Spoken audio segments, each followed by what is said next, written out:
Hello, good evening, everybody, or wherever you are in the world. And I'm delighted to have Kevin back. I've been on the road for a bit, and we are resuming our Saturday night series, which everyone that's tuning in, we really appreciate the community we've built here with you guys and Kevin. And Kevin really appreciates you supporting his work, clicking on his links, and reading his books, in which there are way more details than you're hearing on these streams. And I also want to give a shout out to Emma on the Imagination podcast. She's just done a 2-hour one with Kevin, Mind Controlled Culture, Why and How It Was Created. So I would urge people to check that one out as well. Now, many of you are fascinated by MK Ultra. We had O'Neill on years ago who wrote the book about MK Ultra and the Manson family chaos. And, it's just to think that our own governments and hierarchies, and in this case, we're focusing on royal, Vatican, and military mind control, that they continue these experiments to this day, and they can do the most horrific things to people in the name of national security, because if they don't have the edge on the other countries of the world, then the other countries of the world are going to conquer us, or whatever justification they've got. The communists are coming, the domino effect, that authorizes us to find vulnerable people, push them to the brink of insanity by hugely torturous experiments. Kevin was on the podcast. Kevin was talking about kids getting thrown in the snow and people getting things stuck up their noses and things put in their brains, and it's absolutely diabolical that our governments can get up to this. But anyway, Kevin is going to expand on this for us. And Kevin, thank you for coming on. Should we just go over some of the basics? Because, I imagine some of the viewers are not familiar with MK Ultra, and you're steeped in the history of it, the Nazis, etc. Yeah, well, I mean, the term was kind of popularized, like many things, like Fort Detrick, Maryland, named after a Nazi scientist, brought over under Project Paperclip after the war. And MK Ultra was supposed to refer to mind control in German, MK, German, Ultra. And that's because the early experiments were pioneered by not only the Nazis, but just like with the sterilization and the eugenics movement to create a so-called master race, it actually originated among American psychiatrists in the late 19th century. And the Kaiser Wilhelm Institute in Berlin picked it up, and the Nazis popularized in that. So there was this kind of like transatlantic community of mind controllers and eugenicists working, on this whole thing. But it became huge and went into overdrive right after World War II. As part of the Cold War environment created the perfect cover and camouflage, in the same way churches provide camouflage for a lot of these crimes.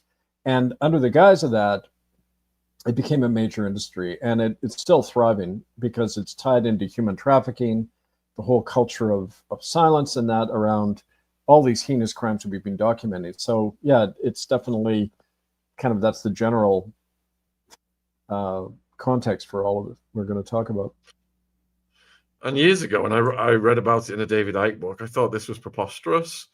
But in this day and age, MK Ultra now has its own wiki page, and it confirms, it starts out saying MK Ultra was an illegal human experimentation program designed and undertaken by the U.S. Central Intelligence Agency to develop procedures and identify drugs that could be used during interrogations to weaken individuals and force confessions through brainwashing and psychological torture. The term MK Ultra is a CIA cryptonym. MK is an arbitrary prefix standing for the Office of Technical Service, and Ultra is an arbitrary word out of a dictionary used to name this project.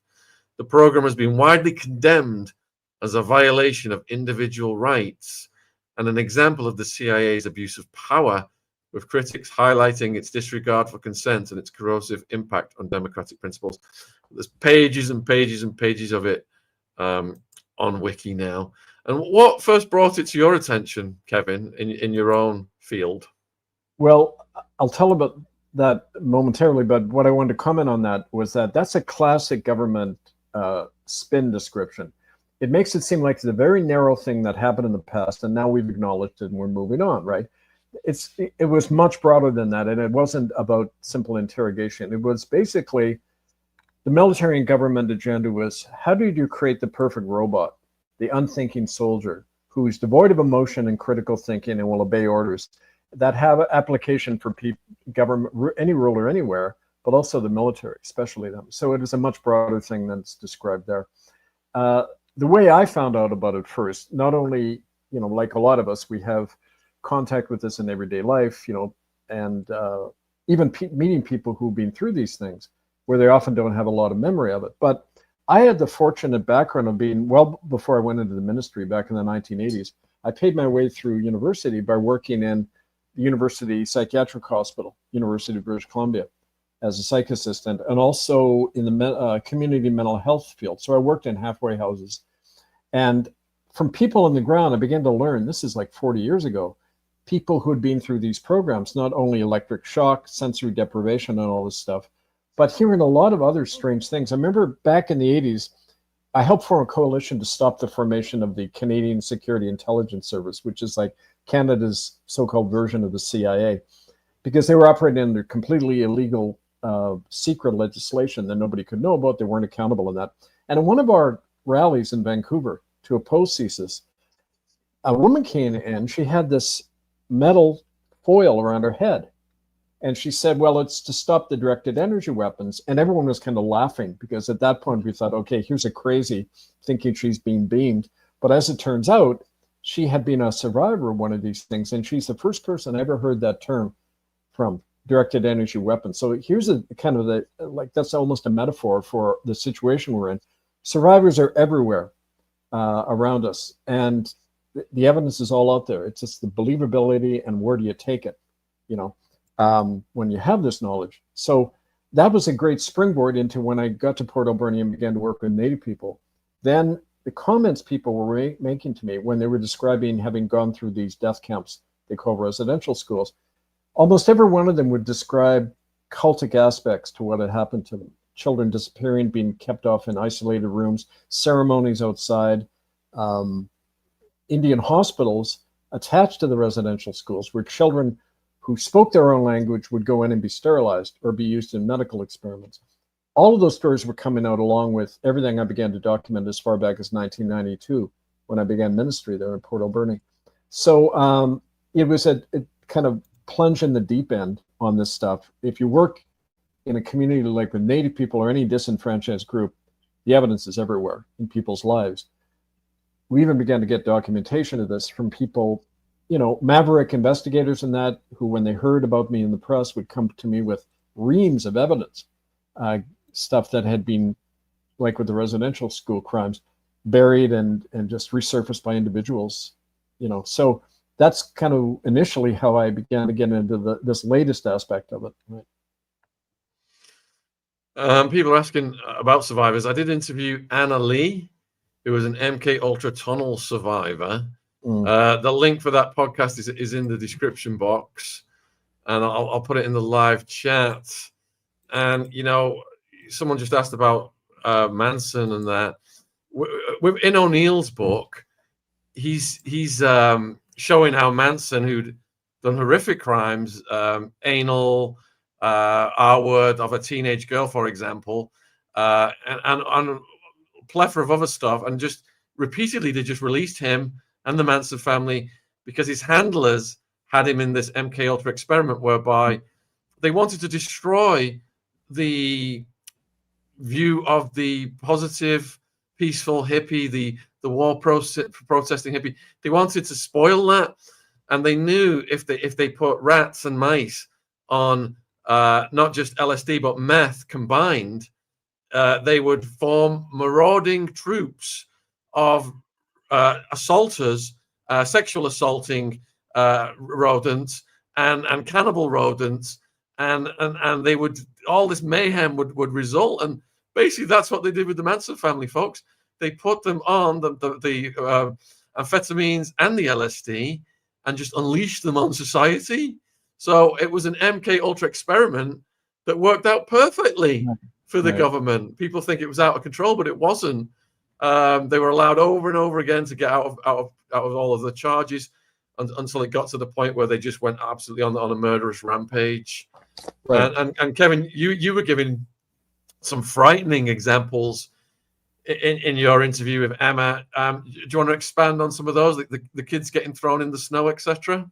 Yeah, well, just before that, I wanted to comment on the whole Manson thing, because I was actually approached not too long ago by a former CSIS agent called Grant Wakefield, who had been investigating the connection between serial killing and these experiments. He got tossed out of CSIS for doing that. They tried to put him in a psych ward himself, the usual thing they do. But he said he found that there was a definite connection. And in fact, there was a notorious serial killer of children called Clifford Olson in Canada. And they finally put him away. But he had been captured numerous times and then let go. And in fact, one of the things he was doing, literally driving bolts through the heads of children while they were still alive, pain threshold experiments. Pain threshold experiments were at the cutting edge of all the Nazi and MK-Ultra research in Canada, especially, because Canada was a big testing ground for a lot of this stuff. And as part of that, I'll show you. In fact, and I've got this all in murderbydecree.com. You can view this in chapter 1 of my book. The guy who investigated was the Dr. Pitts, Charles Pitts, and his parents had run residential schools. And Charles Pitts wrote, January 4th, 1937, these children were found naked in their underwear in the snow. And I cannot support a claim that they were trying to get home to their parents. It doesn't fit with the evidence. 2 days later, after the official inquiry happens, he says, no, they were fully clothed. They were trying to get home to their parents. So whether somebody put a gun in his mouth or whatever, he switches his story in 48 hours. In fact, what happened with these children was that they were part of pain threshold experiments in these hospitals. Like the Nazis did. You read about this at Auschwitz and other places. They take Russian prisoners of war, strip them naked, throw them out in the snow, and see how long they last. In order to see the limits of human endurance to cold for military application, for their soldiers when they're in winter and that kind of thing. So it came out of that. But it's the only picture that's ever been basically an early, pain threshold experiments that MKUltra was really all about. They were experimental. They weren't just creating sleeper assassins and spies and that. They were probing the limits of the human brain. And that's another part of this that I wanted to show you. At a place called the Nanaimo Indian Hospital, this is on military land, set up in conjunction with the churches that ran these residential schools.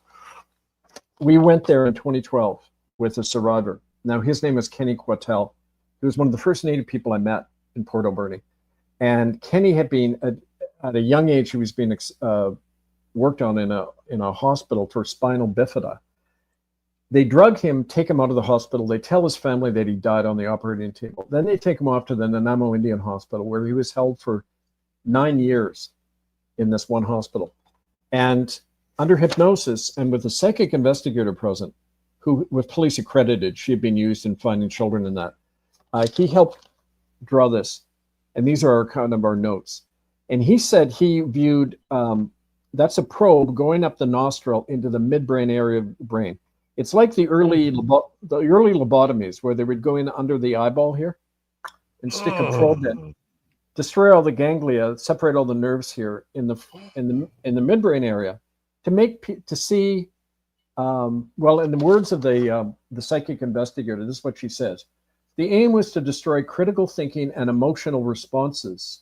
They're frozen and incapacitated, numbing and immobilizing people into a detached yet functional state. So in other words, they're like machines. They don't have, you can't think critically, you can't have your normal emotion. Everything that makes us human, severed right there through these experiments. And that was really getting closer to the purpose of these MKUltra experiments. How to create a population of robots. And there are 4 stages, and I want to talk about the stages historically of how this developed to the present day. But we can get onto that maybe in a bit. But.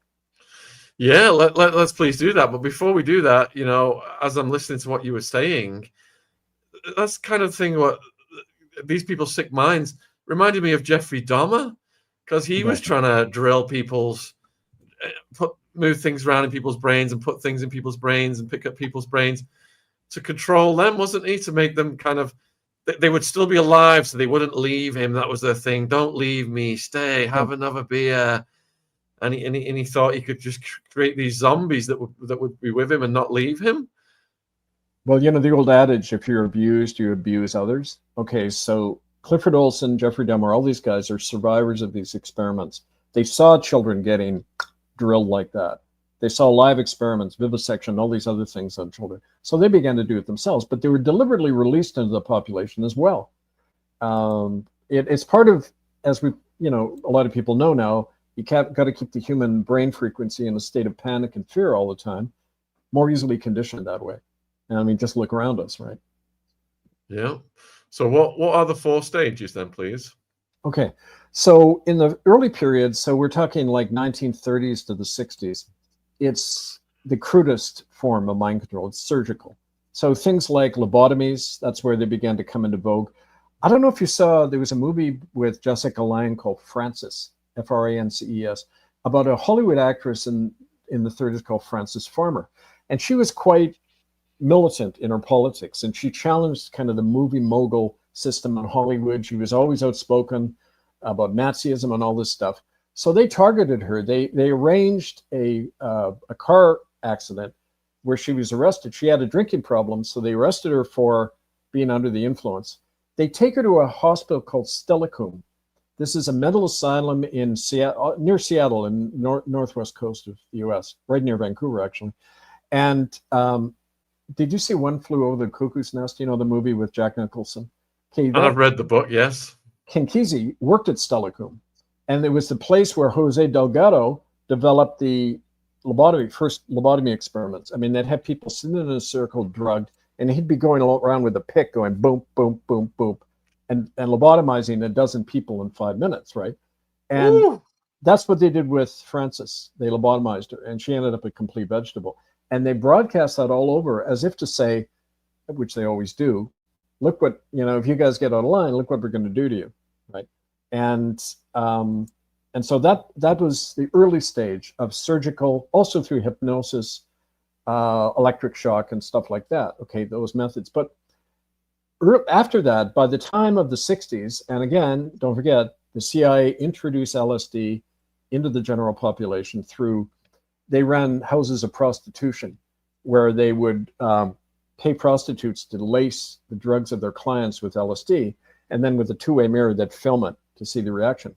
And LSD was developed by Nazi scientists at Fort Detrick and at Montauk on Long Island as part of a mind control drug, you know, to interrogate people, but also, you know, all these other purposes. And they found, okay, chemical methods work better than surgical. But they only worked in a majority of the population, but it didn't take. Drugs like, there was an early version of the rape drug called Largactil. And in fact, in documents out of the Indian Affairs Archives, I found references to the use of these drugs in the residential schools and hospitals. Largactil would reduce people to a state of semi-zombie-like state. There was a more refined version called chlorpromazine, which they still use in psych hospitals and that, to reduce people to a state of, like we said earlier, disinterest and unconsciousness, even though you're awake. Okay, but those methods don't work on everybody because they're chemically based. And the third method they came up with, which is far more effective and is used now a lot, is the electronic. Because don't forget, our minds, just like our bodies, according to quantum physics, we're all just energy waves. And every memory, every thought, every feeling we have exerts a certain frequency. As a matter of fact, it's called a Schumann resonance. You might have read about this. It's the natural frequency of the Earth. It's 7.83 hertz. That's the frequency of the human brain. We're in tune with Mother Earth, naturally. But you can manipulate that. And for example, 7.83 hertz, the average hertz in the city is 60. So living in a city, you're ramped up to an unnatural state of, and then being on the iPads and that, it's even more unnatural because you're bombarded constantly. So the electronic means you can beam that certain, any motion, any thought, you can beam it at people and affect their thoughts electronically. And in fact, they find that it works in over 98% of people, but With a certain percentage, it doesn't work. And I've got my own theories about what that is. It has to do with kind of more questions of spirituality and soul, in that there's a certain number of us who aren't affected by even that. But the fourth stage, which is more serious, is it's what we're experiencing now, and it's systemic. It's how to incorporate the human psyche and being into a big electronic matrix where we actually don't own our minds anymore. We're a component, if you like. And that's what, I think we're dealing with now. But as part of that, could you put on the screen the images of that Dr. Wilder Penfield? Because I want to give you a specific example of who developed this stuff. Yeah, was that the first image at the top of the email? Yeah, there are a couple of them of him, actually. That's him. He was a Nobel laureate. He worked out of Canada at this next photo, which is the Montreal Neurological Institute, actually connected to what's called the Allen Memorial Institute. Yeah, that's Penfield.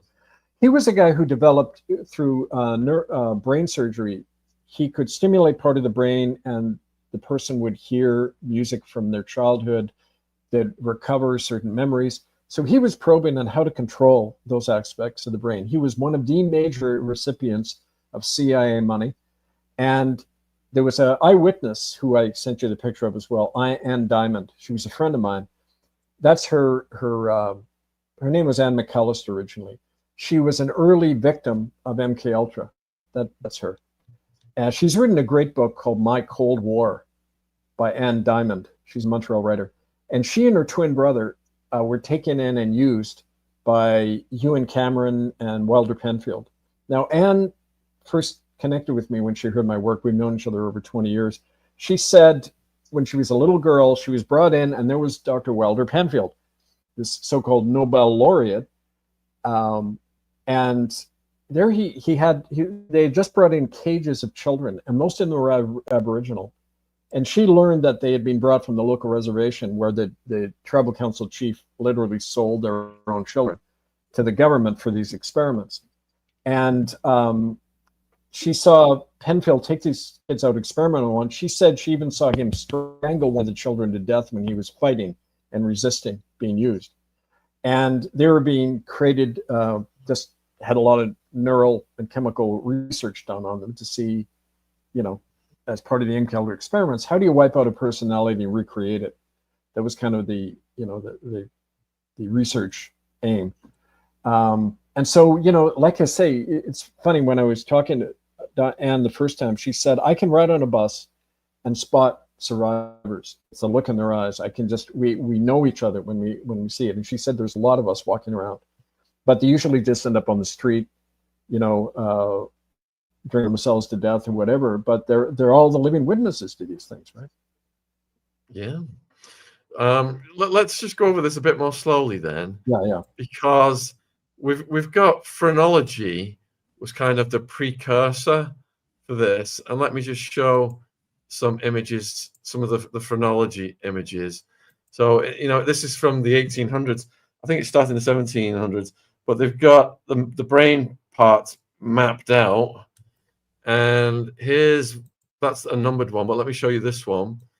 So they've got all these different parts of the brain. Adhesiveness is one.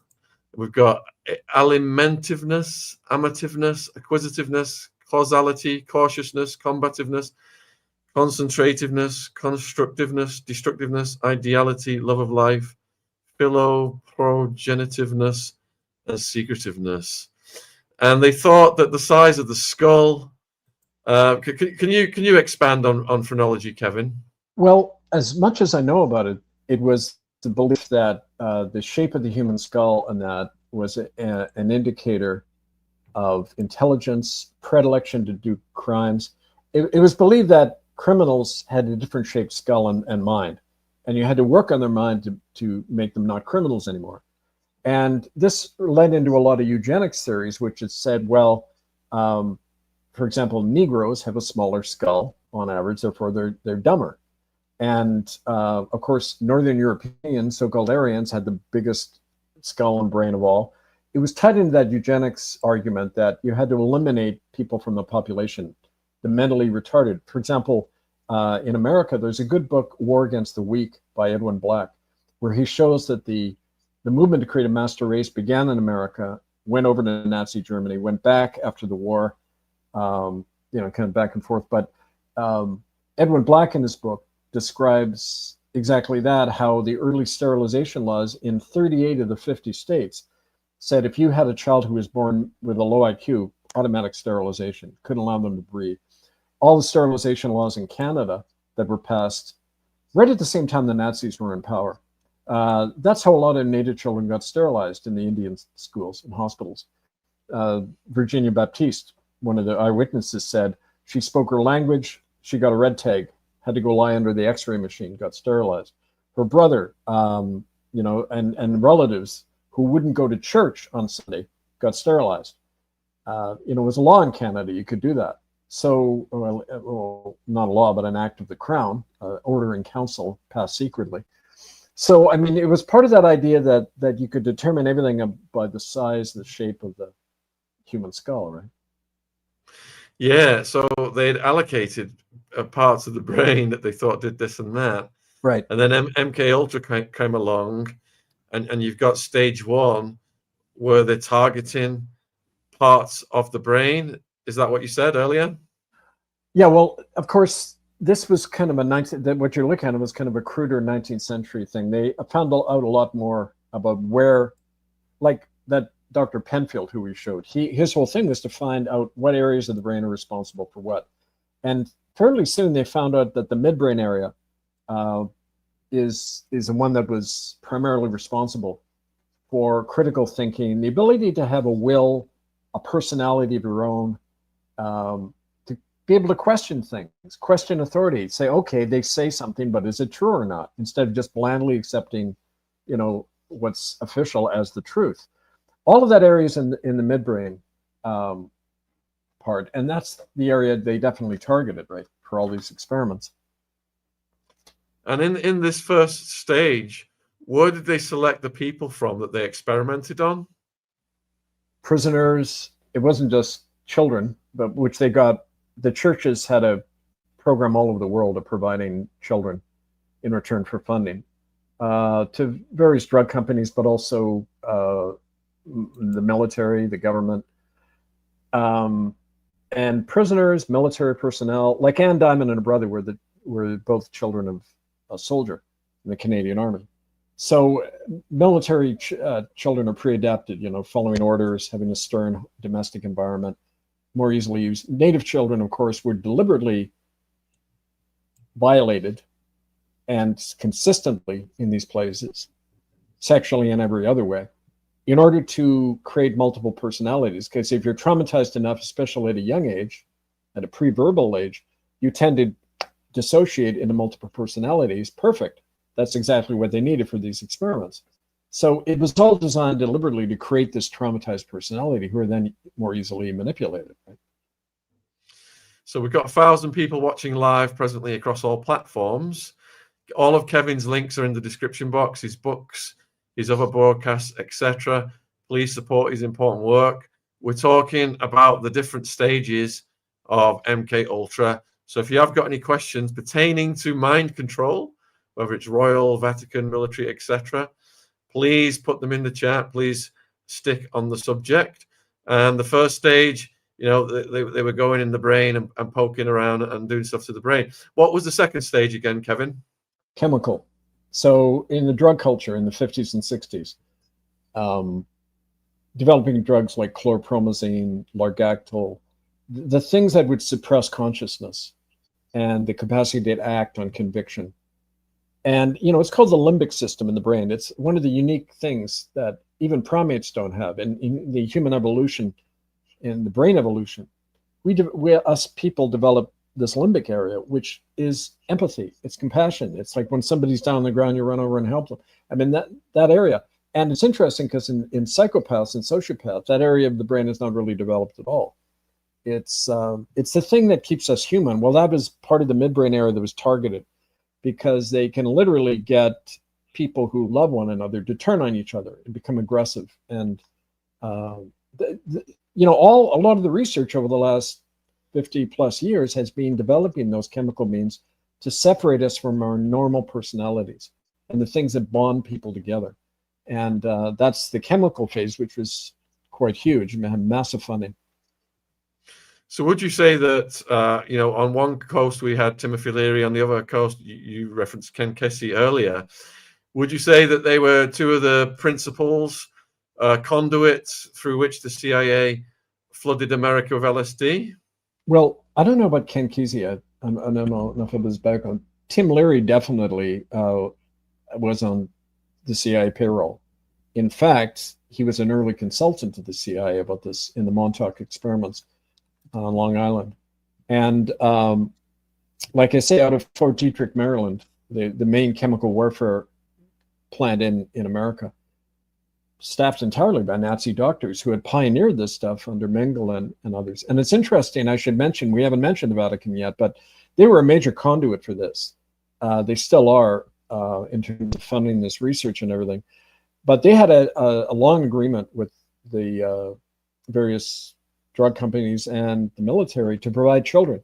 So I wrote a play a few years ago that got banned on 3 occasions because it was called The Land of No One. And it was the play looks into the real life story of this Dr. George Darby, who we call Dr. Oliver Pierpoint in the play. And Pierpoint's daughter and wife find out about these experiments he did at the Nanaimo Indian Hospital. And a woman, Sheila Ambrose, a native woman, comes forward and challenges him and tries to sue him. And the play is about that and about how it's being used today on all of us. Well, we first tried to develop this play and produce it on Vancouver Island. It was shut down by these 2 native chiefs who were Catholic native chiefs. And it turned out one of them, their father, had been the chief who brought children in to these experiments in the Nanaimo Indian Hospital. So naturally, I kind of hit a raw nerve in their family to be talking about what dear old dad did. But every time we tried to produce this, one more time in Canada and once in the States, it gets shut down after a few weeks, right into production, just boom. And, it's because we're naming these methods. And, like it's been well documented about the Vatican role in bringing Nazi doctors into America, South America. Mengele, one of the women who was involved, the sole survivor of these experiments at a place called the Lincoln Park Air Force Base in Calgary, Gail Perkins. She said when she was held down and first experimented on, she saw this tattoo right there on the arm of this doctor who went by the name Heinz Lehman, although his code name was Major Bob Armstrong. They gave them pseudonyms in the Royal Canadian Air Force. But he was an SS doctor brought in, under Project Paperclip. And these were pain threshold experiments. Every child in that group of 21 of them, they all died under his knife, under, literally being ripped apart. And she was kept alive. Gail was kept alive as a control element to see how good 30 years down the road, how well does this conditioning take? Gail and her husband, I sat down with them on Salt Spring Island. This is 15 years ago now. They tried to sue the Canadian government for the harm that had happened to her. The Sergeant Dan Gassot from the Canadian Military Intelligence Section flies out to their home and says, he was very sympathetic, and he said, I've been into all the files. This Major Bob Armstrong, the SS doctor, he ran all the programs across Canada. It wasn't just there. Thunder Bay, Lakehead Psychiatric Hospital, the Montreal Neurological Institute, all of these Air Force bases across the country doing these experiments. This SS doctor was running all of them. He goes back, he wants to advocate for it. He goes back to Ottawa. They get a phone call a week later and he says to them, I never spoke to you. We never had this conversation. If you ever try to pursue this, you're going to end up in jail or worse. Goodbye, click. That's how quickly it shut down, because it's like why we're never sued for this stuff, because they know it's true. They don't want it in a court of record. They just want to silence it all because it's still being applied and used, right? Of course. And viewers, thanks for all the questions coming in. We will get those to Kevin. We're just going over the stages and the origins of MK Ultra. A lot of the Nazis, the Vatican through the rat line, helped them escape to South America, where they implemented these programs. They became torturers and experimenters and death squads for South American governments, all backed by the CIA, who justified it, saying they were fighting the war against communism. And we touched on Ken Kesey. And the thing that brought him to my attention, because one of my favorite authors is Tom Wolfe. I don't know if you've read this book, The Electric Kool-Aid Acid Test. Tom Wolfe's a really brilliant author. And this book presents a first-hand account of the experiences of Ken Kesey and a group of psychedelic enthusiasts known as the Merry Pranksters, who traveled across the US in a colorfully painted school bus. They became famous for their use of psychedelic drugs such as LSD to achieve expansion of their consciousness. The book chronicles the acid tests, parties with LSD-laced Kool-Aid, and encounters with notable figures of the time: Hell's Angels, Grateful Dead, Allen Ginsberg, and describes Casey's exile to Mexico and his arrests. But this is how it spread, isn't it? Through these guys to the likes of the Grateful Dead, the Beatles, and then it just went all over Western society, didn't it? Right. And, you know, I knew some of the guys. I was on the latter end of the 60s. So as a young teenager, all the Vietnam protests were happening. I knew Jane Fonda and Tom Hayden. They were married for a while. Tom Hayden led Students for a Democratic Society. And we were talking one night, you know, and he was saying they were all convinced that LSD was deliberately put into the anti-war movement to zap everybody out, to make everyone completely self-absorbed, forgetting about society and change and everything. And I think there's a lot of credence there, because one of the aspects of drug use is that it can have a really bad effect. Like my neighbor, when I was growing up, had a bad acid trip and he jumped off Lionsgate Bridge. It can trigger it triggers latent paranoia, like all the things they're probing. You see, this is designed to probe the limits of human consciousness and how to control it, under the guise of, you know, being a hippy dippy cool guy, you know, trying to, what was Leary's slogan? Turn on, tune in, drop out. Right? Like, drop out of doing anything, man. Just lie there zonked out all day, right? And of course, yeah, the Beatles popularized it and all that. So that's the point. You make it so normalized that you don't see what it is, right? That's part of the strategy. Right? Yeah, another book is Timothy's Leary's Jail Notes. What was another one of my favorite books, and that's at the Beatles. And here's there's a picture of the Grateful Dead as well, and like you said, that they were popularizing it. And what do you think then they learned from this experiment in phase 2, Kevin? What did the intelligence that was behind it? They ran this experiment. What did they glean from it? That the chemical means of controlling the human brain is a loose cannon. You don't know how. People's biochemistry is different. Like native people, they never drank alcohol. So when a native person starts drinking, bang, it has a really bad effect. And I know, because I've done funerals of people who've died from this alcohol poisoning. Some of our own people, the cause of death, alcohol poisoning, which hits natives harder, right?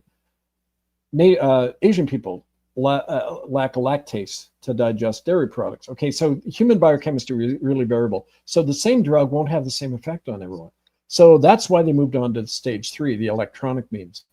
And it gets kind of weird at that point too, because I spoke to former researchers who said that in probing, you know, using electronic means to see how to control the human mind, this guy believed that certain portals were opened up energetically, in which other things came through that they hadn't counted on. And you know, native people are very clear about this. They said, like some of the Anasazi or Apache people in southwestern US say they have this legend that a door, many centuries before the whites came, a door in the heavens opened up, and these dragons came through among humanity, right? And they said by parallel, these experiments began to open up those portals into other dimensions. And an effect happened that they didn't count on, right? And maybe these serial killers that are running around doing this stuff, I mean, this is one example of it. But the point is, it's like a little kid experimenting with a gun they don't know how to operate. We don't know what the effect is on this. And I had a really very personal experience about that. after I got fired, I got a call from a woman named Larissa, and she was a psychic channeler in Vancouver. I was always skeptical about, these things. Had to see for myself and experience it. I met her at her home in Vancouver. She began to talk to me about my life, things no one could ever know about, things I had never said. She was very tuned in. And she said she and two other people in her network had been reading me because they wanted to understand what this stuff was that I was opening up and why I was still alive, right, for one thing. And they said, she was sitting there holding my hands and saying, there's this device I keep saying. I kept wondering, like, why are they so upset about what you're doing, right? About all the resources and the land. She said, well, I see a lot of oil and gas, and I see it has to do with resources and that. Okay, but there's something else. And she talked about a big dome in the Sierra Nevada mountains in Northern California. This is fairly near Bohemian Grove, okay, this same area of the state. And she said, it's a form of psychic weaponry that they stole from the Soviets, who were kind of leading this research in psychic weaponry. And she said they've opened portals that they don't know how to control. And they have to understand what you're uncovering because it has to do with that. And you're not even, like, I was stumbling across these things. I didn't even know aware of what I was uncovering, but they were aware of it and they wanted to know more. So monitoring me, keeping me alive to see what I'm uncovering. Right. But also these native chiefs who were so attacking us. It wasn't just about because they were selling off the oil and gas to China and all that, which they do. And they didn't want me kind of mucking up the works by talking about their role in the residential school crimes and everything.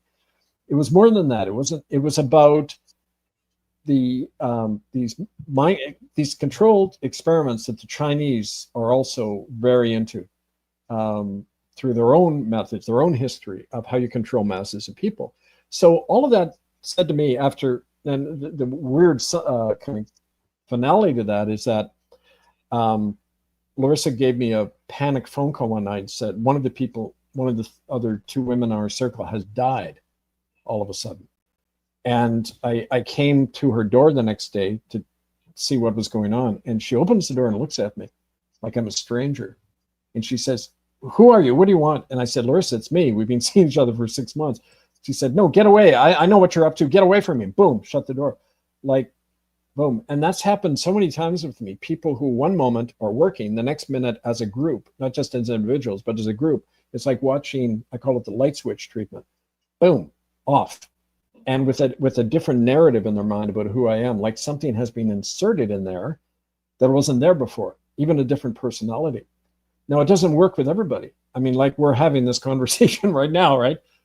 So whether it doesn't work because there's a natural resistance, like, natural immunity to these things, or whether we're kept, allowed to do these things so that they can learn more, who knows? But that kind of manipulation on that level is also happening. So I didn't want to make it seem like it was just zapping people electronically. It goes deeper than that. It's more systemic, more existential, I guess you could say. Right. So I'm looking at some of the most famous cases of the earlier stages of MK Ultra.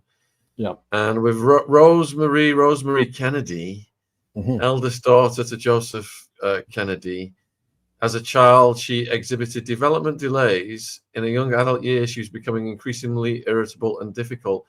In response to these issues, her father arranged a lobotomy on her in 1941 when she was 23 years of age. The procedure left her permanently incapacitated and rendered her unable to speak intelligibly. She spent most of the rest of her life being cared for at St. Coletta, an institution in Jefferson, Wisconsin. The truth about her situation and whereabouts was kept secret for decades, while she was initially isolated from her siblings and extended family following her lobotomy. She did go on to visit them during her later life. And they're also saying that Jackie had electroshock as well. And on this list here, we have got famous people who had electroshock. We've got Ernest Hemingway. He underwent ECT at the Mayo Clinic in 1961, shortly before his death. Kitty Dukakis, wife of Michael Dukakis, is a vocal advocate still for ECT. sharing her experiences with the treatment and overcoming depression. Lou Reed, the musician, received ECT as a teenager, which he later claimed induced multiple personality disorder and a lasting hatred of psychiatrists. That was important. And then Judy Garland, Oh, yeah. she had ECT as well. Any thoughts on these? Oh, yeah. Well, it isn't just the celebrities. I mean, don't forget the former Prime Minister Justin Trudeau, who single-handedly signed over Canada to China.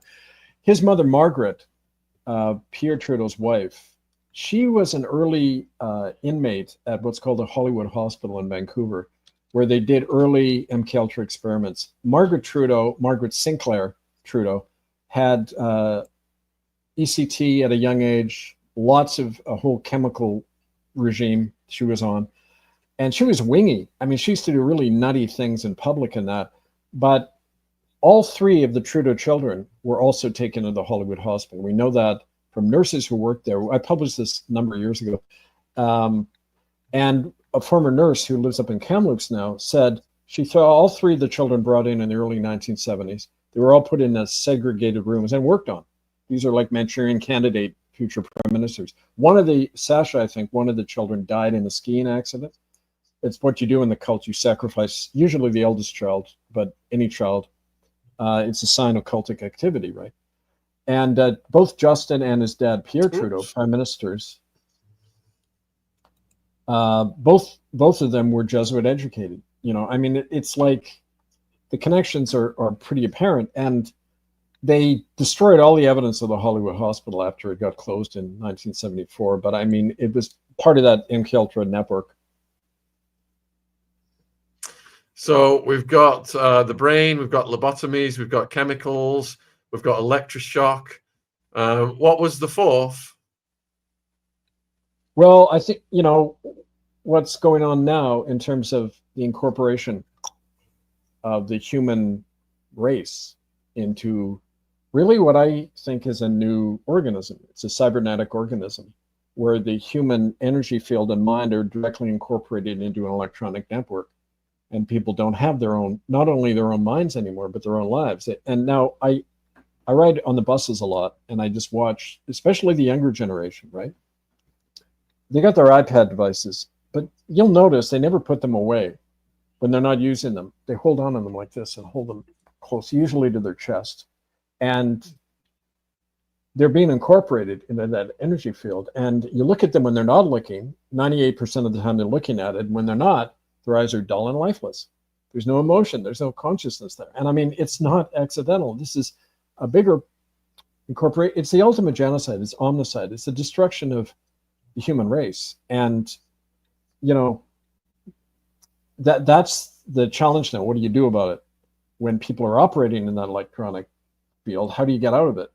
And, you know, literally just turn it off. But that's a big problem. For the older you get, the easier it is. I mean, people of my generation, that we're not particularly wedded to that. We weren't raised on it, but the young generation has been. And through the various techniques, you know, we've talked about in previous shows and that, but, you know, that's the real enemy now, this latter stage. It's their final solution, you know, to human independence. And that's danger that's threatening all of us. So what's more dangerous then, Kevin? Is it what they're watching on these devices, or the fact that they've got, you know, they're sleeping with these devices and the microwave radiation is being absorbed and it's affecting the natural biochemistry and energy fields? Or is it a combination of all of these things? Yes, and it's also the whole soup we're immersed in. And you know what I say to people? Best thing to do, anyone can do this. Get the hell out of the city, turn off all the devices. And remember what I said about the 7.83 hertz, the natural rhythm of the earth is the same as in our brain. You just go lie on the earth in a real nature area, not some park in the city, but out in the country. And you lie on the earth for half an hour. It takes usually 20 minutes to 40 minutes to deprogram. And you lie on the earth, and after a while, you're doing fine. You feel fine. You're happy. You know, it's like watching children run around and laughing and rolling around the hill together. It's like, wow, we're human again, right? And nobody is so plugged in that they can't return to it. We're not that far down the road yet in this, right? So that's part of our natural resistance we can do to that. And, you know, that's first step, I think, for anybody. So Anna's wondering, are they also monitoring everybody through these devices? Always, everything, everywhere. I mean, it's an interesting story about that. You might have heard of this English philosopher, Jeremy Bentham. And Panopticon. The Panopticon, yeah. His body, you probably know this, but his body's stuffed and in a case in the University College in London. He's just sitting there in a case, right? And a little guy with a hat on, right? It's funny. But he came up with this model for a prison called the Panopticon. And it's a circular tower, and all the cells face inward. And the prisoners regulate themselves because they know they're all being watched. And that was the model for society. He said, this can apply to city planning, to everything. So all the TV cameras, Panopticon means the all-seeing eye. And if we all think we're being watched, we'll regulate ourselves. And we're afraid all the time of we might get punished by this unknown little man behind the big mask, right? And I remember when the cameras first came out in Vancouver in the 70s, people were trashing them. They'd be smashing them, they'd be painting over them, saying, you don't have the right to film me. What are you doing? And now everybody does it, right? Being assimilated into that. But the monitoring is totally institutionalized now. So the only way to get out of it is to get out of it. And, you know, I just think it's still within our capacity to do that, right? We need to. So it seems like the government has a fallback whenever they get caught doing something. For example, in this country, with these assaults on the ladies here, the government's complicit in. They're saying, well, we've learned from our mistakes. This happened in the past. We've made changes for the future. It just seems to be the same crap over and over again. And from the very beginning, when I read the definition of MK Ultra, you said it's just evolved. It's not been closed down. It's stronger than ever. So could you expand on that a bit, please? Well, it's the basic question that every ruler has always ever had. How do you keep people in line? And historically, it was done through violence and fear. You'd hang somebody up in the gibbet. You'd have public hangings in Charing Cross, right? I mean, but fear alone doesn't work. In fact, fear breeds resistance. Repression breeds resistance, and there's a lot of examples of that. So what they can't figure out is how to make it absolute, right? Because, and the example of the Panopticon, Jeremy Bentham found that the Panopticon prison didn't work in certain circumstances. And where it didn't work is when the prisoners stopped looking at the central tower and just started talking to each other, okay? Because then Big Brother disappears and you just see each other, and that becomes more real than the all-seeing eye. And that's what they're afraid of. They're afraid of human autonomy. And that's when we do all our work with the Commonwealth courts and the assemblies and that. First thing we say, turn off your device and just get to know each other. Have the human contact that people are so starved for. Everyone's hungry for each other because we're social beings. We're meant to be with each other, right? And to love each other and raise our children, just be human. And that's what they can't allow. And so the best way to stop that agenda is just do what comes naturally, be human. And they know they can't deal with that, so they have to keep the fear up all the time. And that's the first biggest hurdle to get over in doing all this work, is getting people over their own self-concern and fear, to show that 99% of fear is in your mind. These are just people we're dealing with, hiding behind the big mask, right? So do you think we've gone beyond the high-tech totalitarian control predicted by Orwell? I don't know. I mean, we're in it, it's getting worse and better all at the same time, is what I experience. People are aware now of this stuff a lot quicker than in my generation. The information's out there almost immediately, but that's also a problem because information overload tends to numb people out and make us confused about what's the one thing I can do right now to change this. People don't have a sense of that. So we try to give that to them, but, I mean, it's an ongoing battle. It's like I love in Sun Tzu in The Art of War, he says there's never any final outcome in a battle. There's just what you learn and prepare for the next time. So there's never going to be there will never be a final defeat or final victory in this stuff. It's life. It evolves and changes all the time. And we have to move with what's happening to be aware of what's really going on, not what we're imagining is going on, right?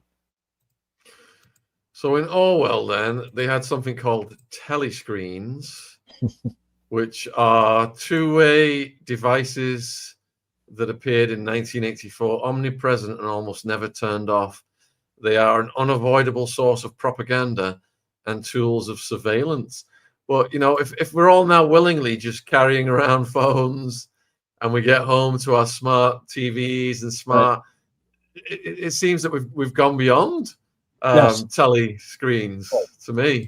Well, he wrote that in 1948, don't forget. He didn't have any of this technology and everything. But yeah, it's a lot worse now in the sense that it's all individualized and all available right there. And so it's this permanent mind controlling device. Okay, that's true. And that's why people have to put them aside. We've got to, and one of the things we've started, which is becoming more popular, is go cold turkey on your iPad week. Just try it for a week and see what happens. But when people do it, it's like coming off a drug. You have a constant urge to go back. It's an addiction. It's a worse addiction because it's affecting up here in a profound way. And you go into withdrawal symptoms, and you have to be there for people to say, okay, don't do that. Come over here and do this. Just, okay, we're going to sit down and talk or play a musical instrument or get distracted by some other thing. And then it fades. It's like when you go on a fast, in the first 2 days, it's torture. You want to habitually keep putting food in your mouth. But then after a while, you get calm and you feel better. And the toxins are being washed out of your system and you say, this is a hell of a lot better. And that's what we go through when we're detoxing from these electronic devices.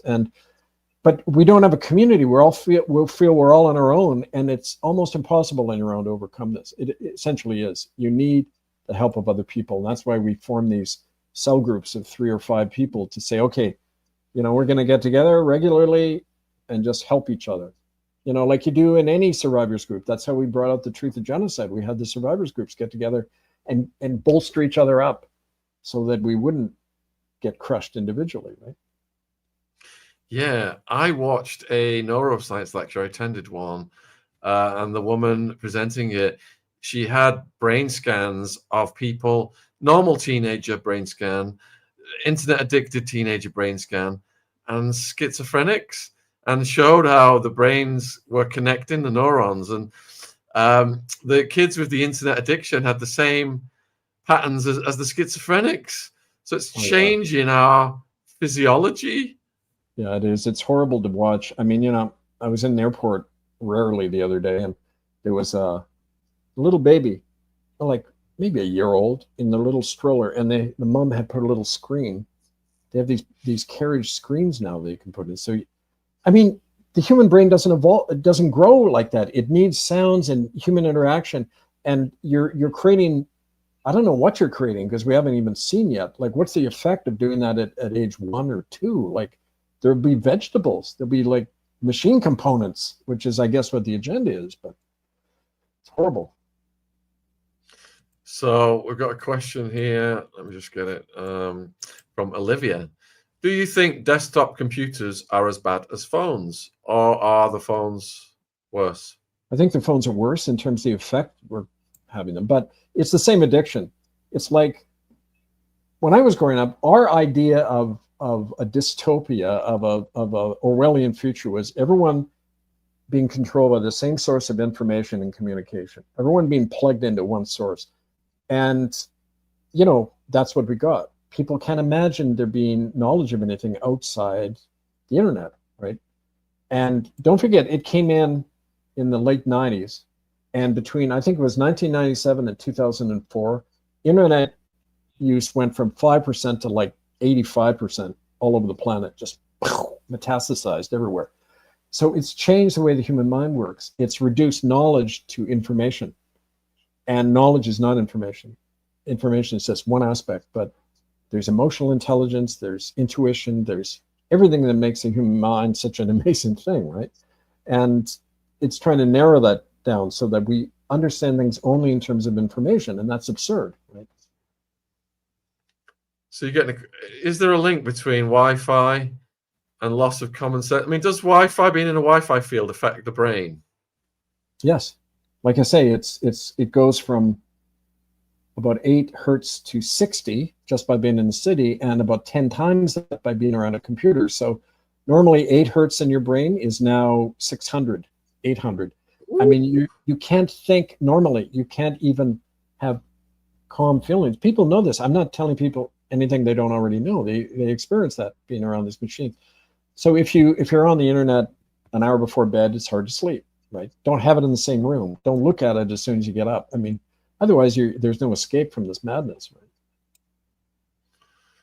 There's no escape. All right, get your questions in, folks. I know we've got quite a lot backed up. I'm slowly going through them. Got almost 1,500 watching across all platforms.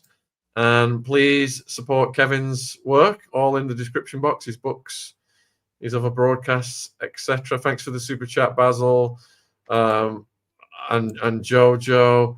Tashelle wants to know, because yeah, we did mention in the title, Royal, Vatican, and military mind control. So let's perhaps expand on that. Tashelle's asking about the Jesuits, Jesuit mind control. Well, they were, I mean, the Jesuits historically, of course, were formed as a secret army to kill Queen Elizabeth I, actually. That was their first mission. But in 1580 something, time of the Armada. But they developed techniques early on that were later applied in these so-called residential schools and indigenous people all over the world, where they would target the children of rulers, and they would take them into special schools, these Jesuit schools, where they were brainwashed. And Ignatius Loyola, the mercenary soldier who founded the Jesuits, said, "Give me a child for 7 years and he will be ours for life." That infamous quote, right? So their mind control techniques started, centuries ago. And they were on the cutting edge of the new techniques, right? So Jesuit universities, Georgetown University in Washington, D.C., all of these Jesuit-funded universities, if you look at the MKUltra research, it's always happening through these Jesuit colleges, right? Also, they became a strong financial power. So large banks like HSBC, Citibank, Bank of America, heavily Jesuit-controlled, and they're the ones funding a lot of the research and the military projects that had a keen interest in developing these electronic weapons. If you look I think in England they call it Jane's Encyclopedia of Military Weapons every year, and something like a majority of the weapons now coming out are all electronic.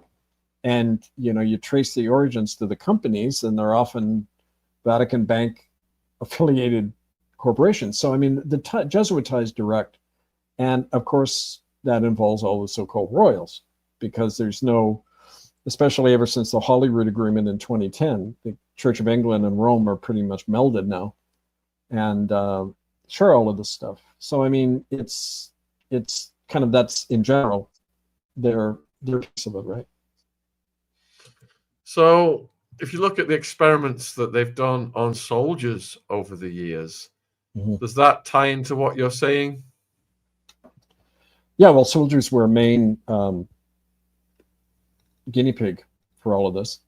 They, because they're already regimented. You take look what they do with soldiers all over the world. You grab them when they're 17, 18 years old. That's when the human mind is most susceptible to conditioning. That's why all the kids on the iPad now, it's a bad sign, right? They get them at a young age. They target and market these things for young people, right? To condition their brain at a young age so they can't live without it. But soldiers are the same way. They're preconditioned to obey orders. I mean, we've seen all these movies about used in atomic testing, and in all the experiments and that. And like I mentioned, and my friend Ann McAllister, her dad was, as a soldier, he had survived World War II, messed up. He had electric shock treatment. Right after that, his 2 kids are brought in and used. So it's all in the family. It's like a church community, culture of silence.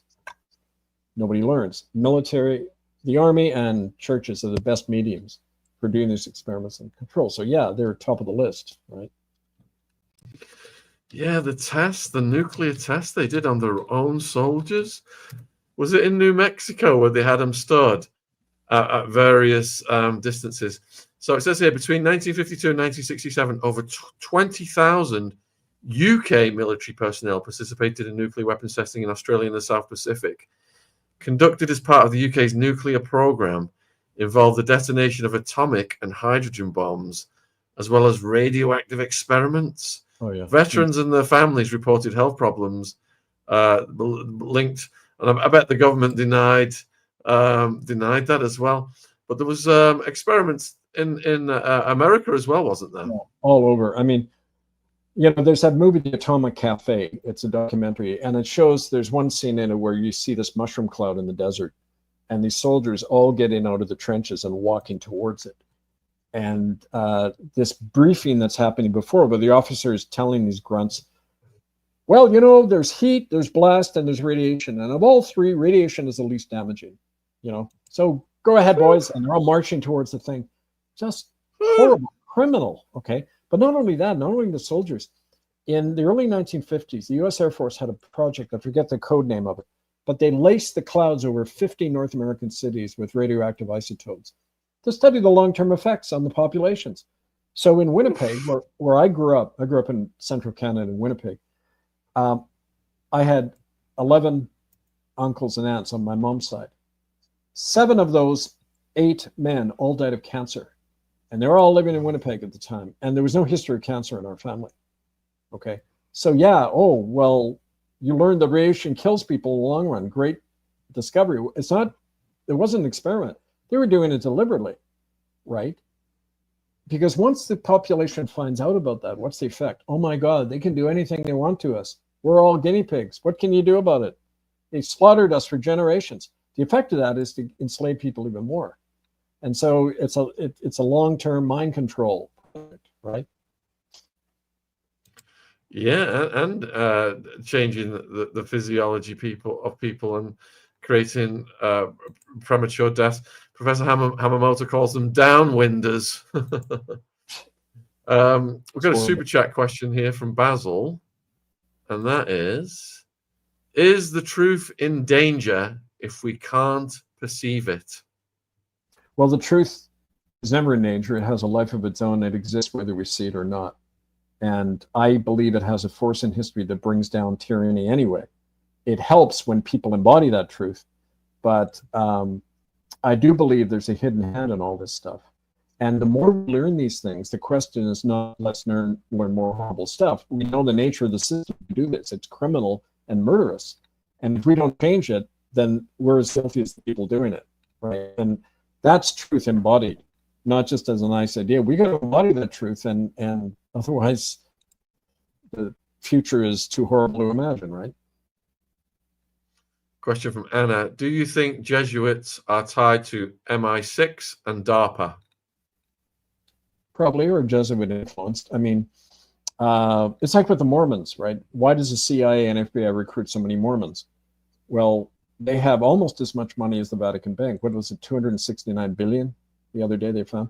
But the Mormonism was started as a social engineering project to see how to control people. I mean, they admit to that. So, I mean, yeah, they recruit out of reliable populations, and who's more brainwashed than someone raised in the Jesuits, right?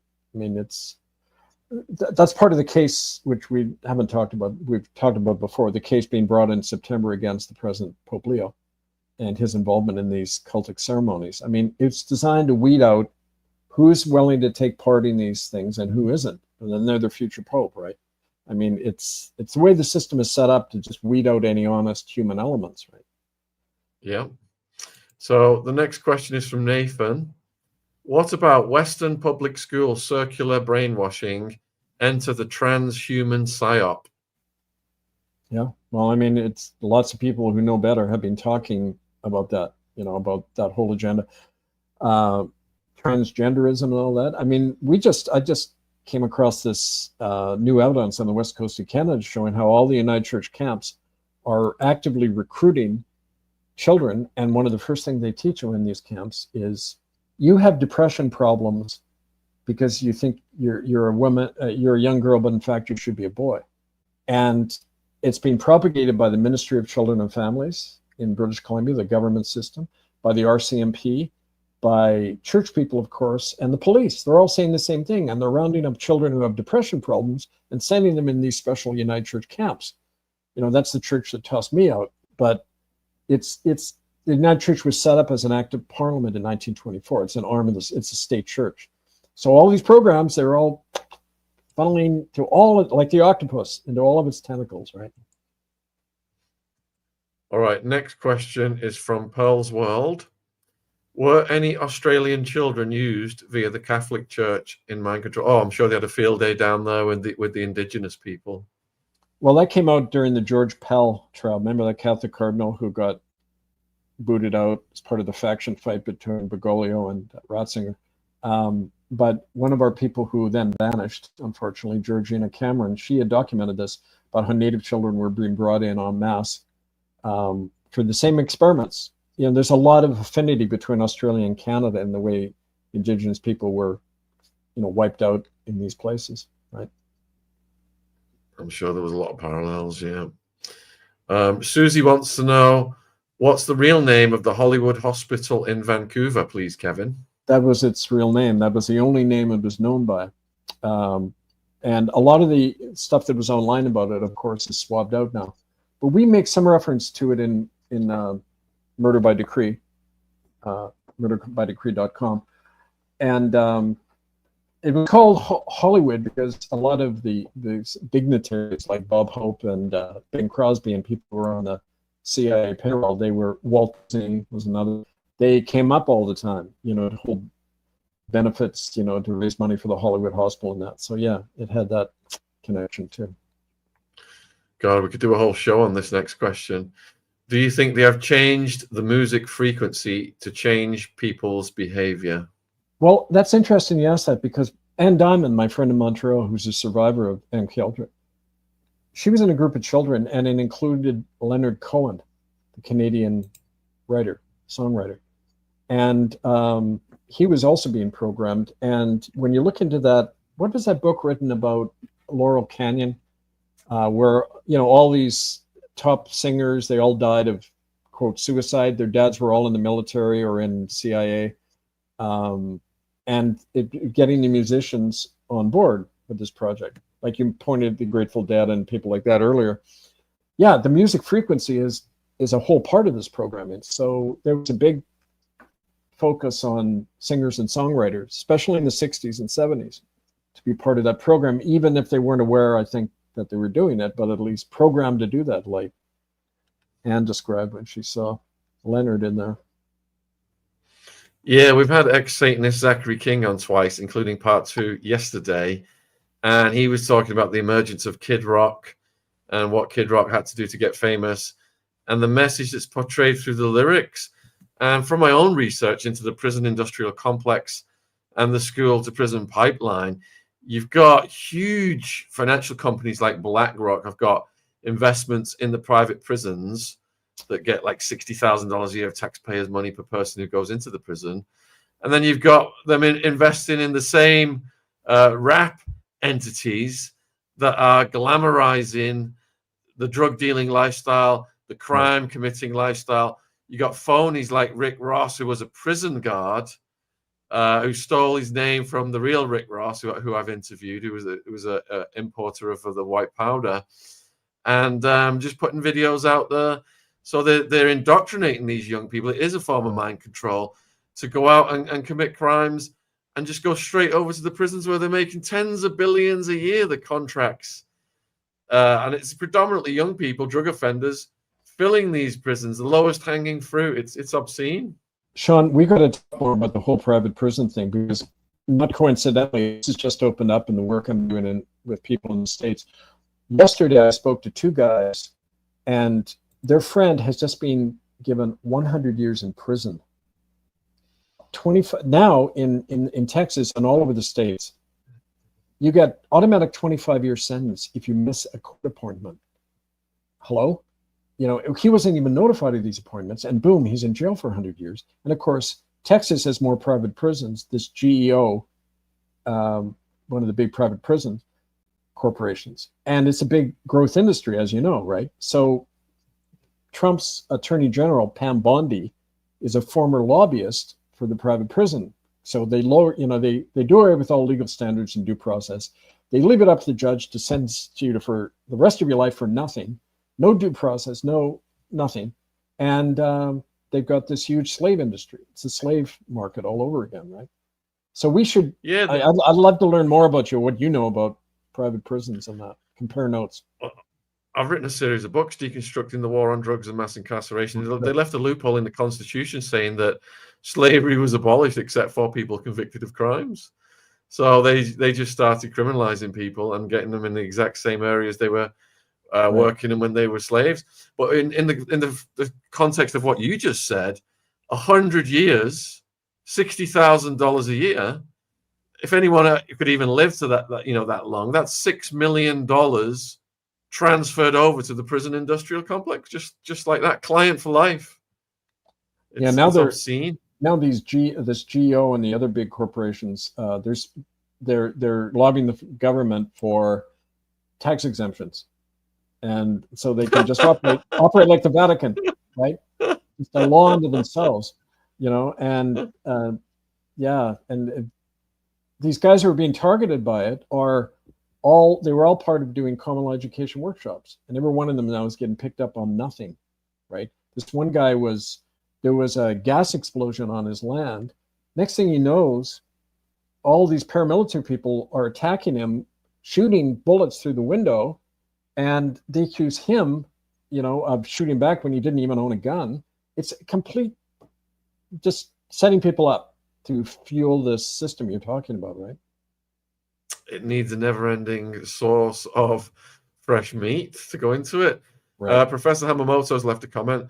Suzanne Leonard Cohen, about a programmed woman. Judy Collins covered the song. She was in a Manhattan sex cult called the Sullivananians. Have you heard of them, Kevin? I think I did. Unless I'm wrong, it was named after William Sullivan, who was one of the founders of the CIA. So it had MK Ultra kind of connection. Yes. All right. So the next question, and thanks for that question, Reese, about musical frequencies. The royals didn't Queen Elizabeth have a sister that was institutionalized early on in her life? Now, it was even portrayed in The Crown, Bog, Katie, these family members that were institutionalized by the royals. Anything to add there, Kevin? No, I just knew about Margaret. Didn't know about other ones, but okay. Does Kevin have any details about Leonard, Kille? No, I'm sorry, I haven't heard that name before. No, I'm not either. What really happened to brother Michael Trudeau? Avalanche. Nobody ever found. Does that make any sense? Yeah, no. To tell you the truth, I'd have to look it up. I can't remember. I just know that it was interesting because when we're working in Holland with Tos Nienhuis and others who survived the 9 circle rituals, who'd been born into the cult, some of the Dutch royals who were named as participating, one of the guys, I forgot, he was a brother of the present now King Willem Alexander. He died in a skiing accident, and you see this again and again. It's like almost a code word for when you're eliminating one of your own family for these cultic activities, right? Wasn't Ram Dass another one who was instrumental in the LSD era? Richard Alpert or something, his name was. He was, again, like a chemical professor at Harvard or one of these places who kind of, went the guru trip, but I mean, it's right, more of the same. Do you know anything about the MK Ultra Super Soldiers program? Not enough. I've read references to it. The thing is to try to find eyewitnesses on this stuff, which is really hard because people are programmed, right? They have a self-destruct programming. I found that with the residential school survivors. Sometimes people would talk and then they go kill themselves because it's wired in to not share stuff, right? So if people want to learn more about the super soldiers, I recommend you watch one of my favorite documentaries ever called Madness on the Fast Lane. I mean, they're not identified as super soldiers in this documentary. It's a BBC documentary. But there's many theories that that's what they are because no one has explained their behavior to this date. It's about 2 sisters, Ursula and Sabina Eriksson, Swedish sisters. And it just starts out with them on the motorway, the M6, or the freeway, as you call it in America. This is May 2008. And they're running into traffic at speed. And the cops get called out. And they're literally getting run over and crushed. And then the cops come, and then one just jumps up and starts fighting the cop. Yeah. And this is just the beginning of it. And it just gets more and more insane all the way throughout it until people are unalived. And there's no explanation for the superhuman strength of these sisters. And they bring all kinds of psychoanalysts in at the end because the twin sister, polyadu, all these different theories, a puff of madness as to how they behave like this. But there's a leading theory online in the conspiracy research community that they were indeed super soldiers. But you can watch this, the actual footage of them running into the traffic and just bouncing off and throwing cops around. These women are just throwing the police around. It's absolutely insane. All right, so Tracy wants to know, Kevin, how can we warn the population about the dangers of having a digital ID? This surely must be MK Ultra in a different form.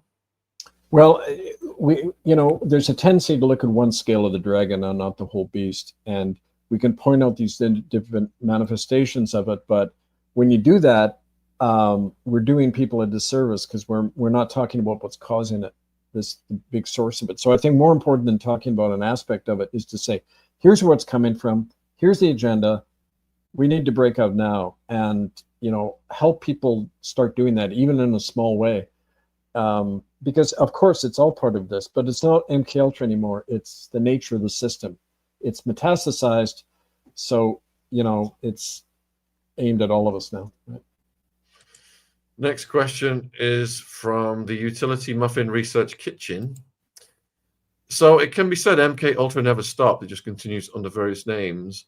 What is a list of those names as a trail, seeing as the MK Ultra is 50 years ago? I think he's asking for more contemporary categories. Well, it doesn't really have names. It's the only names allowed out. It was like that picture of those kids, who were frozen dead. The only names allowed out are official spin names. So why even use them? They're designed to distract. It's like Aristotle said, when you know the nature of something, you'll know you can predict accurately its actions. You know what you're dealing with. So I keep saying, know the nature of the system. That's what you need to know, not the different nomenclatures and descriptions, right?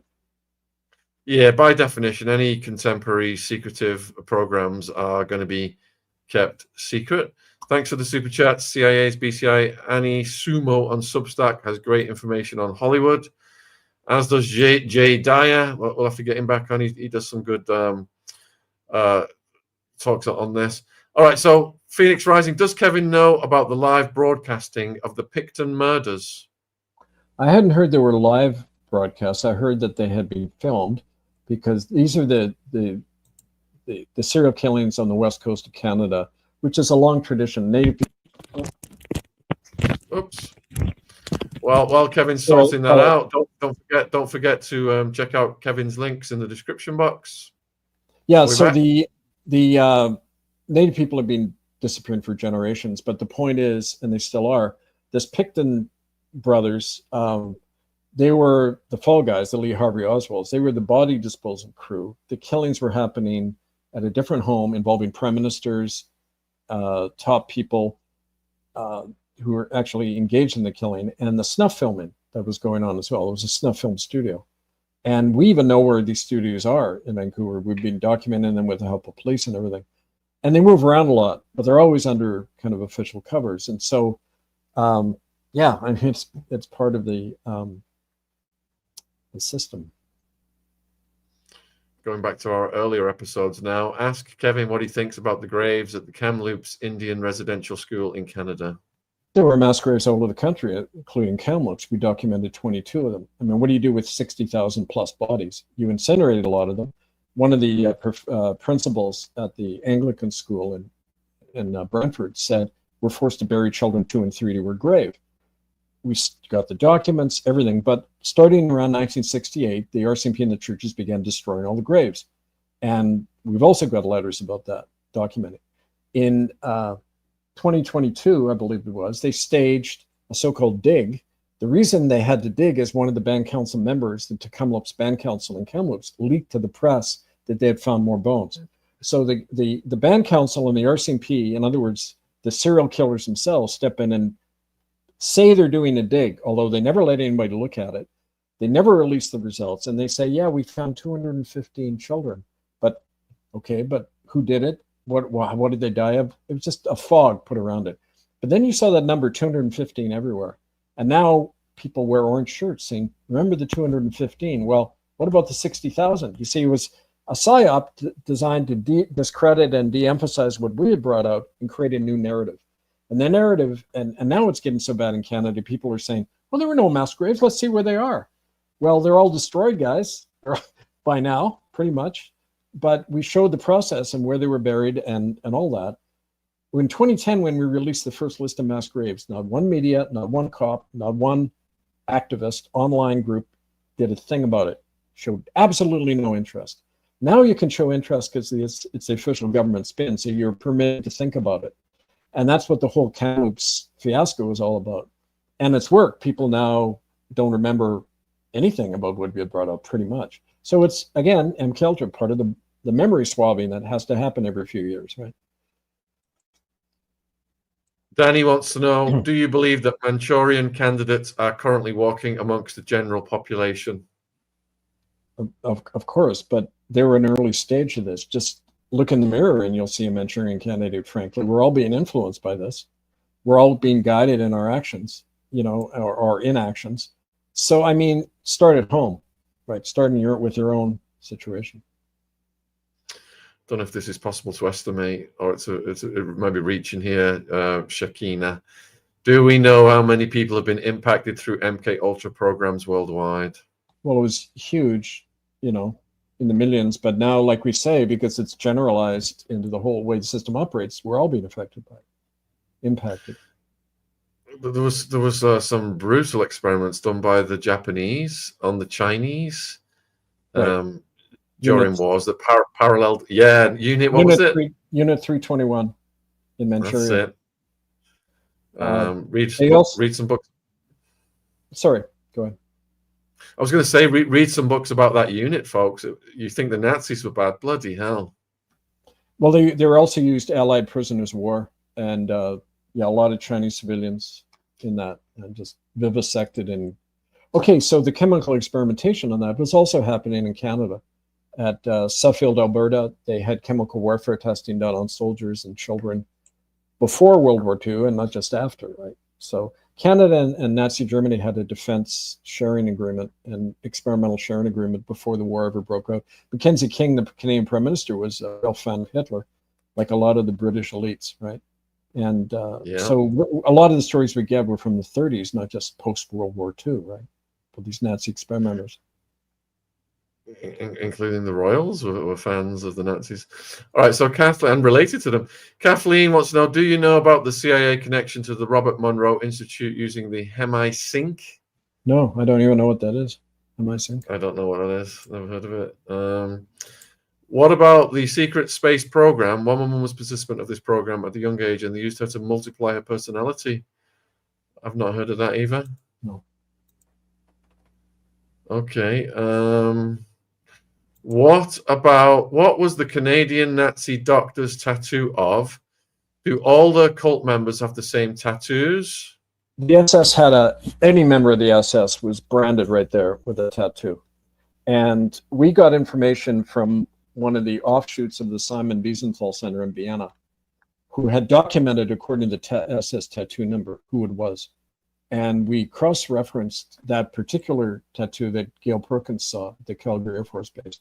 And it was this Heinz Lehmann, who was brought in under paperclip, who worked at Thunder Bay Medical Center, Lakehead Psychiatric Hospital, and to develop chlorpromazine and some of these mind-controlling drugs. All right, next question is, thank you for Super Chat, Mark. Firm handshakes, appreciated. And we have got, let's see. Susie wants to know, what do you think is going on with all the missing women in the Highway of Tears in BC? China, more and more, it's Chinese run. Now, the Highway of Tears is old, because it's northern BC, and it's always sat on a lot of resources. So, you got to terrorize people off the land. It's the oldest game in the book. But in the last 20 years, China is switching from coal to liquid natural gas. BC and Alberta have a lot of that, oil and gas. Some of the biggest oil reserves in the world are the Alberta tar sands, which is now pretty much Chinese owned, thanks to the Trudeau and previous other governments. They even stationed their troops up there. Now, we know, because we've documented, and it's one of the things we're documenting right now, is the terror campaigns against whole native families along the Highway of Tears. Because if you look where the liquid natural gas sites are, they're all along the Highway of Tears in that area between Prince Rupert, the Superport, China-owned Superport, and Prince George across northern BC. So it's money, but it's also the continuation of what has been going on, where local native chiefs will traffic their own children. It's one of the things they've got to do to stay in power. The native chiefs are also the ones signing the big oil and gas deals with China directly without going through the Canadian government. So it's all that, more and more. And I know for over a quarter century, I've worked, going back actually almost 40 years, half the people you meet on the street, homeless native people, they all say the same thing. We got driven off our land by our chief in the pay of some big company, and now we're living down and dying here on the street. I mean, it's institutionalized. Right? Has Kevin heard of the Lonnie Landrud case in BC? No, but if that's the right spelling, I'll check it out. Has he heard of the telepathy tapes involving severely autistic children? Not specifically, no. So Teresa, not Teresa, where is it? I had a question here. Oh, Lottie. Lottie wants to know if the people running these experiments have a conscience about it. She's saying these people are intelligent, influential, and academic. Don't they, have a conscience about what they do? Conscience is relative. I mean, the most religious people in the world are the people more prone to kill than an atheist, and that's just been proven, in tests and everything. Conscience is completely flexible, and according to your own cultural values. I mean, they found when most of the guards who operate in death camps, they're completely sane people, and they love their children, and they go home at night, and it's only a small percentage that are psychopaths, because we haven't evolved to the point where the human life of a stranger is equally as important as our own life. And until we get to that point, of course, you're going to have this stuff by humane people. So we got to redefine what good and evil is, right? These are morally ambiguous terms, I think. So Shell is asking whether some native chiefs are compliant.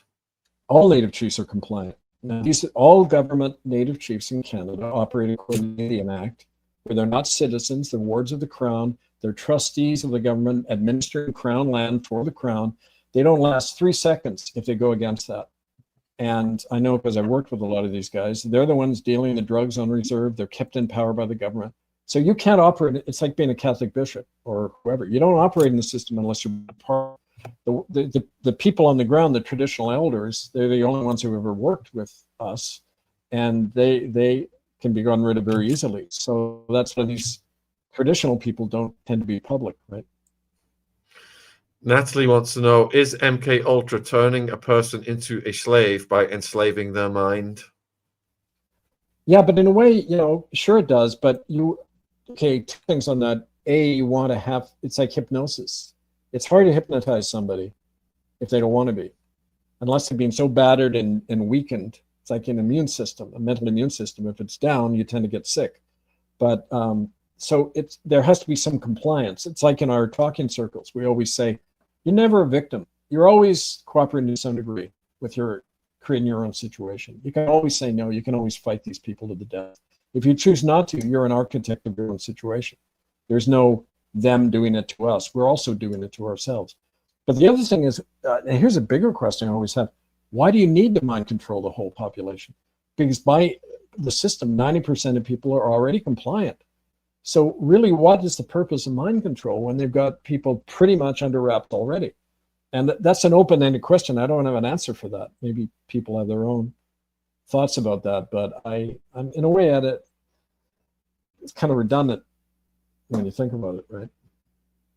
Well as controlling the masses, aren't there other objectives such as creating assassins? I mean, if you look at Saran, right, wouldn't that be a case in point?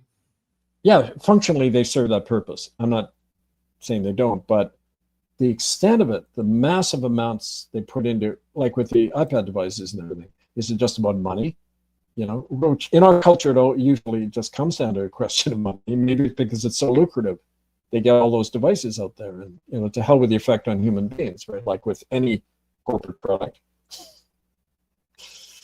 So, Clarissa, I'm interested to know if this also involves the Dukhobor children in BC in the 50s. Yeah, they were arresting the Dukhobors were a pacifist Christian group, and they didn't believe in vaccines. They didn't believe in getting into the system, so they got heavily targeted by the RCMP. They were arrested. They were treated a lot of the way like Native people. They were put in special schools. And you're frozen there, Sean. I just want to make sure we're not frozen. Did you hear all No, that? I'm fine. Your internet's a bit iffy, but we're fine. We're fine. Keep going. Okay, well, so Dukhobors were treated a lot like Native people and targeted, you know, in that way. But it's interesting. I knew some Dukhobors in central British Columbia, and they told me that their early settlers in around the 1920s were told by the government and the Indian agent that if they would get land, if they could produce a certain number of fingertips from local Indians. So, you know, title land was guaranteed by proof that you had killed Indians and bring in their ears or their fingertips. And that's how the Dukhobors got their land. So, I mean, you know, white settlers, you all participate to some degree, right? Early on. Wow. All right, folks, we've got 20 minutes to the hour. Please get your final questions in for Kevin now. And don't forget, if you want way more information on these subjects, Kevin's written tons of books, 20 plus books, and he's got other broadcasts, links that are all down there. So Carol, MK Ultra in the tag. Hi, Kevin. Did you hear about Mylene Hebert, a survivor from Quebec? She's 41 years old now. She tried to go against the DPJ Director of Protect of the Child. Could you help her? There's so many stories like this I get every day, cries for help. Yes, absolutely. You've got my email there, angelfire101@protonmail.com. Just write to me, get her in touch with me. We've got people in Quebec who work all the time. You know, so yes, please contact us. Yeah, we've interviewed a few people who were in prison with Saran, and they questioned him, and Saran just had no knowledge of what he'd done.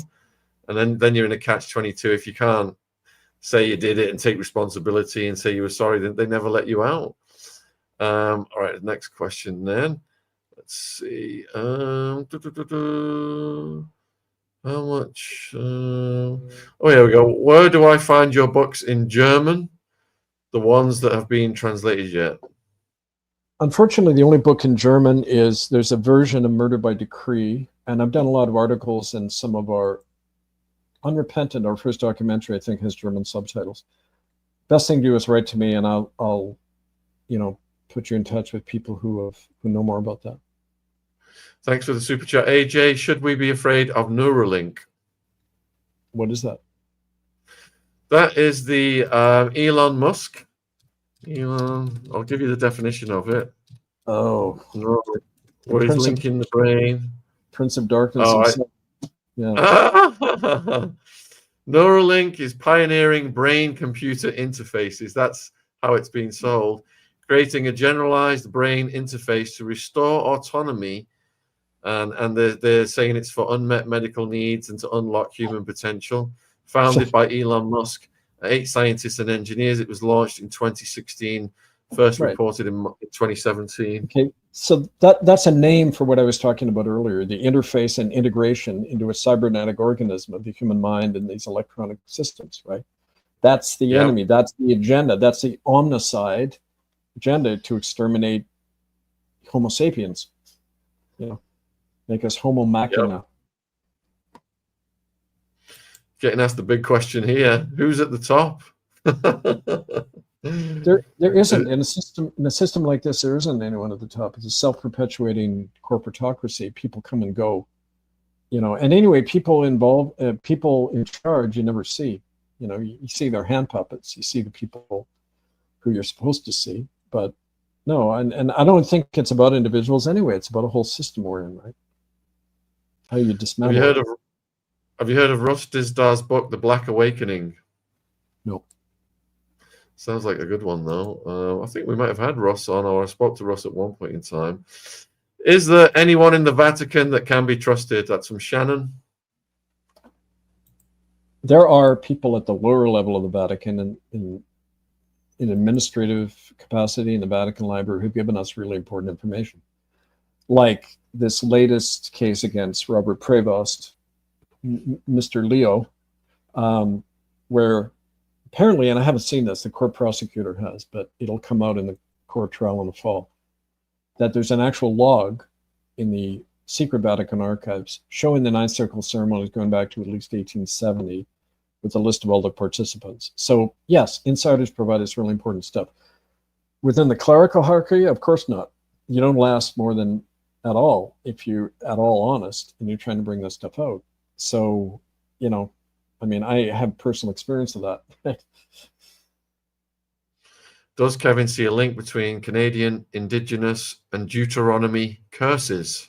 Well, that was a justification all along, not just in Canada, but Vatican-led genocide from the beginning. In Deuteronomy, it says, when you enter the land God has given you to possess, you are just to destroy all the inhabitants, men, women, children, animals, everything. Do not worship, follow their customs, destroy every one of them. It's the prescription for genocide, religious-led genocide.